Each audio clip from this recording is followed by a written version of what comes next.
Yeah. Hello, everybody. Hi. Welcome to the Michelle Francis YouTube channel. Yeah, so basically, I've just got my phone back. I don't even know what day it is. That's how bad it is. Ah, it's actually Thursday, the 5th of December, and it's around about 11 a.m. And I've just got my phone back from the lost property. I've not had my phone back for had my phone for a couple of days. I've been without my phone completely. So yeah, I just want to say yeah, there's a lot going on. I'm not having fun here. People think that they're giving me treatment, good treatment, and I've been having. They're lying. You know what they're doing? I'm staying in a hotel bed and breakfast. It's a cheap one. When I cook in the kitchen, which she shared, because I beg people on the street to buy me food, groceries from Lidl's, which is nearby. And when I cook in the kitchen and I go in the bedroom to sit down for a bit while the food is cooking, there's this guy, I think he lives at the front with his girlfriend and the kids. He spits in my food. He spit in the pan and put all kind of stuff in the pot. These are the things that I'm suffering. You know what I mean? They're spitting in my food. They're ganging up against me. They don't want to talk to me. They're very racist. I'm experiencing a lot of racism. The people in the bed and breakfast, they don't really talk to me. Only one old white man, he's very nice. He talks to me all the time. The rest of them, they don't talk to me. They whisper behind my back when I come in the smoking section to smoke a cigarette. They're whispering behind my back and pointing at me. It's very racism. I'm experiencing a lot of racism. I only came here because I literally had nowhere to sleep. I was on the floor and I was so ill. I had all infection in my womb because I was literally on the floor and they were stealing everything. So I jumped on the train and I said, fuck it. And I just came off here. And I didn't go to the council. I found a woman's refuge. And it took a long time because she was phoning the police to get me arrested. But eventually, late in the night, they finally agreed to put me up in emergency bed and breakfast.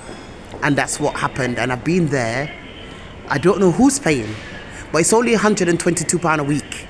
But I asked and begged, can I pay out of my universal credit housing element? Because I'm entitled to pay for my housing element for my universal credit. And I'm not paying any rent at the moment to anywhere. It wouldn't be a problem because the rent is very cheap here. They won't let me do it. So somebody's paying. I said, who is paying? They won't let me tell me. Ipswich Council is not paying, but somebody's paying, but they're not letting me know who's paying. So they wanted to make it look like, oh, the white people are saving me. Saving me for what? I'm not guilty of nothing. I'm not playing the game. I'm not guilty of nothing. You understand? So make them do what they want, though. I'm not guilty of fucking nothing. And clearly, what they're suggesting is absolutely diabolical. I'm not guilty of this thing. This is terrible. So they're sacrificing me. The secret society, Michael Howard, is sacrificing me. Michael Howard is sacrificing me, and he's putting all the burden on me. And in actual fact, they're not paying me for it even.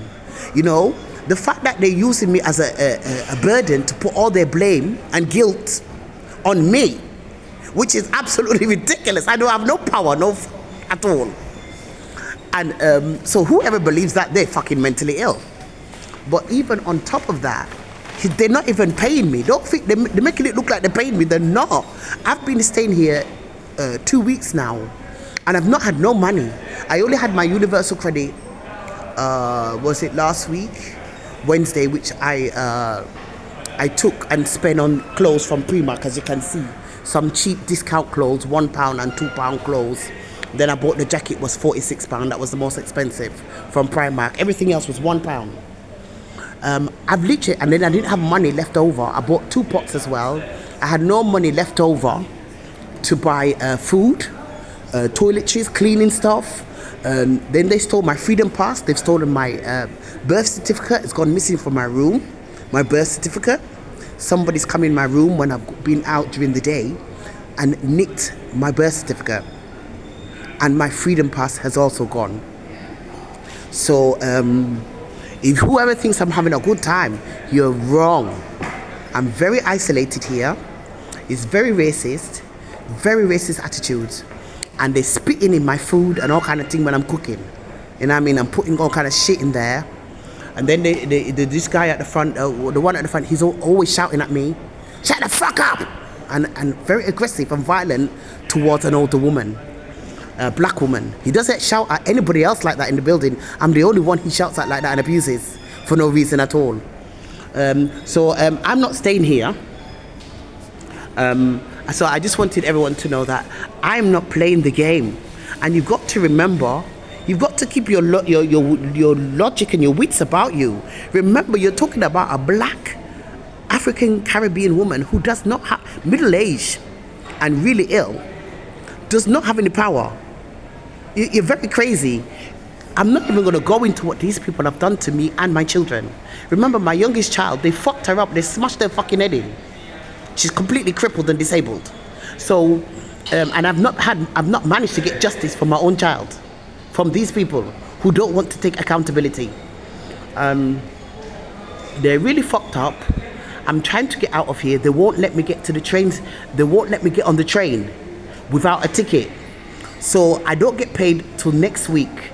The student finance, they're very racist and fucked up. They've not paid me 1 penny.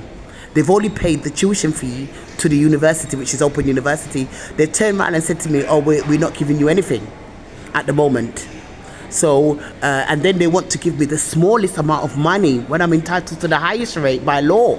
It's not any special payment. I'm entitled to the highest rate. So far, the Student Finance England have not paid me 1 penny. And I put in my applications in August and September. So I'm suffering with no money, no laptop, no nothing. And then somebody said on the video today, I just read, it said, somebody close to you is planning to stab you in the back. But I only reckon I know this person who they're talking about. He's not close to me. We don't know. I do not know him. I've never met him. I've never spoken to him. I've never corresponded with him. I've sent him emails. He's never responded. He's never communicated with me. Never, ever. And that is brother Amir Akaloon.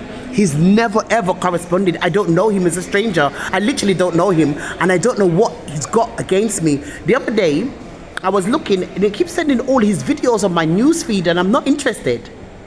And then I heard, I don't know where the voice came from, but I heard it. I don't know if it was from the phone, but he said, he was on his video, his podcast, and he said, "I thought you like to help people." That's what I heard, and I thought, fucking hell. Who said I owe this fucking man anything? I don't owe him nothing. You understand? I liked him, at first but I don't know him. I've never met him. He never responded to me, and we've never had a conversation at all, never. And for somebody who I've never fucking met, we've never had a conversation. He's putting an awful lot of responsibility on me as if I'm fucking signed a contract with this motherfucker, And I don't like it. I want him to leave me alone. I don't owe him nothing, and I don't have to help him or anybody if I don't want to. And I'm not going to help him or anybody else because clearly he's trying to exploit me. That's very obvious. And he belongs to a secret society, and it's not even that, but it's the fact that he's trying to keep exploiting me, and he's been doing that already. Because since I expressed that I like him, he's been exploiting me. He's been using me to promote his YouTube channel and his podcast and all that. So I don't want nothing to do with him. So he cannot stab me in the back because I don't owe him nothing. We're not related. We're not connected. We're not friends. We've never ever had a conversation or a communication. I've sent him emails expressing that I would like him to do a speech at an event that I wanted to try set up in Scotland. He never responded. No, actually, in fact, he didn't respond, but his agents responded, and they said, I have to pay. So I said, there's no fucking way. I responded back to the email, and to his agents, and I said, I'm not fucking paying. This is a non-profit. It's a charity non-profit convention, So there's no money being made. How the fuck he wants me to pay him? This man is greedy. He's a fucking greedy cunt. as far as I'm concerned, he's greedy. I sort of I think I seriously misinterpreted him. I thought because he was a Muslim, he became a Muslim. I thought he had a pure heart, but he's not. He's about fucking money and using people and exploiting people for what they can give him and how they can promote him, and that is fucking diabolical. I'm not about that, and I don't like people like that. So I've moved myself. I don't know him. I've never been connected to him anyway, but I don't watch his channels anymore. Because the other day, before I lost my phone for a couple of days, I swear I heard on the phone, I thought you would like to help people. And I'm like, where did that voice come from, man? It came from my phone.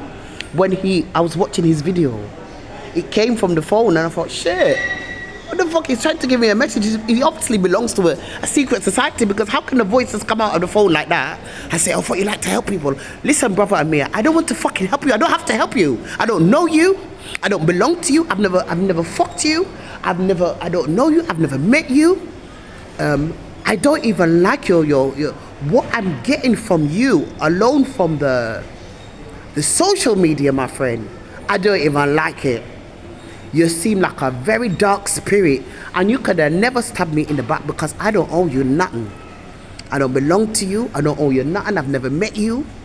I've never promised you nothing. Me and you never signed no contract. Me and you never signed no agreement. Me and you have never had a conversation. So you can't stab me in the back, because I don't owe you nothing. We don't know each other. I don't know you. You don't know me. You may be watching and spying on me secretly, but you don't fucking know me. And I'm begging you, leave me alone. I don't know you. And all these people that are congregating against me, I don't know what the fuck you're doing. It's the powers that be. And believe me, if they want to go kill or do whatever they want, they're still going to do it. I've been suffering. People are carrying on like, say, oh, I've been given favor, or I've not been given nothing. If you ever know how I've been fucking suffering. Right now, I'm making my way back to London. I'm trying to make my way back to London, but I don't get my money, my PIP payment, till next week. So I have to wait until I get that, because the train station, Ipswich, they're refusing to let me get through the barriers so I can get the train back down to London. They said, no, you need a ticket. You need a ticket. You're not coming through without a ticket.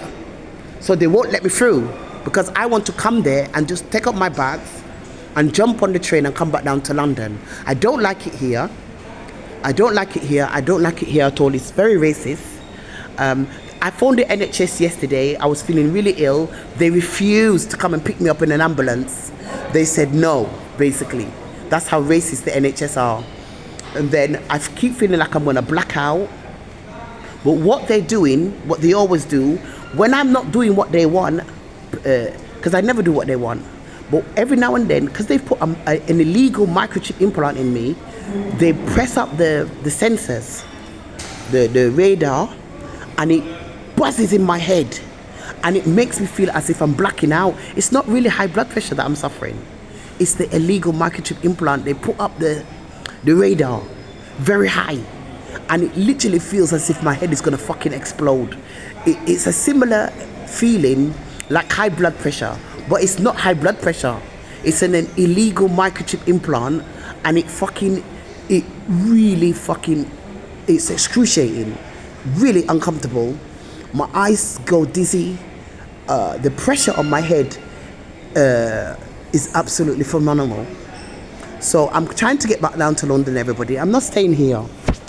You know, they've got racist fucking attitudes. You know, there's a woman there. She comes out for a cigarette in the bed and breakfast, and she's there. How the NHS are not racist? They're not racist to black people. And I really don't want to get into an argument about it, because when you're talking about autism, she said her daughter's autistic. My daughter's got cerebral palsy, and she can't talk, she can't eat, she can't swallow.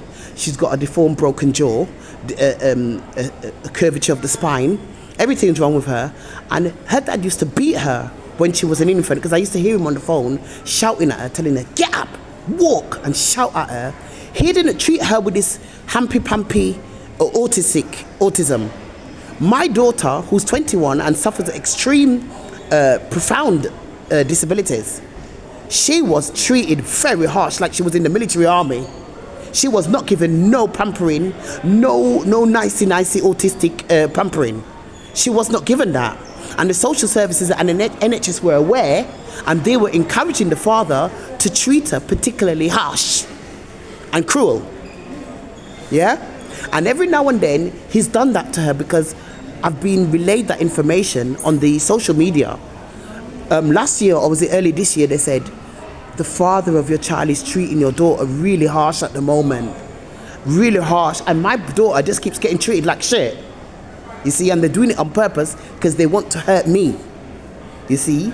So, I'm going to go now. I think I've said what I want to say for now. I'm going to go. And don't think, so if I drop dead, it's not high blood pressure. It's they've got something that they, even now, you can't see it. It keeps going through me like a vibrator in my head. It's like a vibration and a radar. And it really vibrates very high. And it's like a radar, you know? And so if I die, maybe it can't hurt me. Maybe it just makes me feel uncomfortable. But either way, I'm trying to get back to London, you know? I'm trying to get back to London, and I'm not cooperating or working with the system. I've told them I don't want social housing down here. I said I'm trying to get private rented, but now I don't even want private rented accommodation. I don't even want private rented accommodation. I'm trying to just get my way back to London. And I only came down here in the first place because literally Tower Hamlets Council and every single council in London refused to give me any emergency housing, and I was literally on the floor, and I suffer very badly from bowel and bladder incontinence, and I wear nappies every day, adult nappies, and I was literally lying down in shit and piss on the floor, and it was excruciating. I had nowhere to wash, nowhere to sleep. I had to keep moving in the night, and I wasn't getting no sleep. I was knackered. So I just jumped on the train and said, fuck it, I have to go outside London and see if I can get in a woman's refuge or something. So basically, I'm on my way back down to London, coming down to London next week, because the train, they won't let me through. They won't let me get a train to go through so I can jump on the train and go to London. There was even one black guy in there working at the train station. He too joined in with them, forces with them. He said, no, you're not going to fucking come in, or otherwise we're going to call the police. That's what he said. And he's British black born. And he was talking to me like that. They won't let me through. So there's nothing I can do. I have to wait till next week. Hopefully I'll still be alive next week. I don't owe Brother Amir nothing. I've never had a discussion with Brother Amir. So whatever they're doing or whatever's going wrong in his life is clearly not my fault. I don't have no power. We've never had no discussion. He's never even come to me and had a conversation with me. How can I fucking predict what's gonna happen without knowing this man or anything? Speaking to this man, he's fucking crazy. He's fucking crazy. He's just clearly trying to exploit me and capitalize off me, because the system have geared up people to keep exploiting me, or just exploit her, just use her, because I don't do what they want. Yeah, so bye for now, everybody. See you later.